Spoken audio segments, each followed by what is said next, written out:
The personhood debate, a matter of belief, not constitutional mandate. The debate over abortion often centers on differing beliefs about when life truly begins. Some argue that a fetus, like any form of life, should be afforded moral consideration, while others see it as a developmental entity that does not yet possess the qualities we associate with personhood. In many ways, this discussion mirrors our cultural attitudes toward animals. For instance, while I may personally believe that dogs, as sentient beings, could have souls, I recognize that this belief is subjective. In some cultures, dogs and cats are seen as source of food, and consuming them is neither viewed as immoral nor unusual. The majority of people in other cultures, however, would consider eating pets ethically wrong. Nonetheless, this divergence in values doesn't necessarily justify the imposition of laws prohibiting such practices, unless they pose a public health risk, as we often see with other controversial dietary choices. Similarly, abortion laws should ideally be framed not on the basis of one belief system imposing its values on others, but on considerations of public health, individual autonomy, and the broader social context. Just as we don't legislate morality based solely on cultural differences in food preferences, we should approach the issue of abortion with an understanding that life is a matter of belief, and personal rights to decide must be respected. Religious roots of personhood and the First Amendment. The idea of fetal personhood primarily arises from religious beliefs, not from universally agreed upon scientific facts. This perspective, while deeply held by some, should remain within the domain of personal belief, safeguarded by the First Amendment. The Establishment Clause protects citizens from religious imposition, meaning laws cannot be crafted solely based on religious doctrine without infringing on constitutional rights. To impose religious beliefs on abortion would breach this separation of church and state, one of the founding principles of the United States Constitution. Constitutional protection for the born, not the unborn.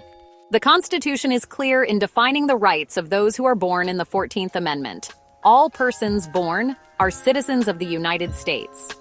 Nowhere does it confer rights to the unborn, thus restricting its protection to those who have entered the world. This distinction is critical, as it implies that constitutional rights only apply post-birth. Forcing a woman to carry a pregnancy to term is not only a violation of bodily autonomy, but also an unconstitutional burden that undermines her individual freedoms. The right to privacy, a constitutional and healthcare safeguard. The right to privacy, protected under multiple constitutional amendments and reinforced by HIPAA, is another critical factor in the abortion debate. Supreme Court rulings such as Roe v. Wade affirmed that personal healthcare decisions, including the choice to terminate a pregnancy, fall under this right. HIPAA laws ensure that sensitive health information remains confidential, safeguarding the trust between patients and providers. If states criminalize abortion and monitor reproductive health data, they risk creating a dangerous culture of surveillance. This not only compromises individual privacy, but also deters people from seeking medical care, undermining public health. The erosion of privacy in reproductive health could set a dangerous precedent for other aspects of healthcare, such as mental health or gender-affirming care. Once the sanctity of healthcare privacy is breached, it could unravel protections across the board, leaving all Americans vulnerable to unwarranted scrutiny and discrimination. The secular and scientific perspective on personhood. Scientific studies suggest that self-awareness, a common criterion for personhood, does not emerge until well after birth. Research on mirror recognition in infants indicates that self-awareness develops around age 2. Before this milestone, a fetus or newborn lacks the mental framework that defines individuality or a sense of self.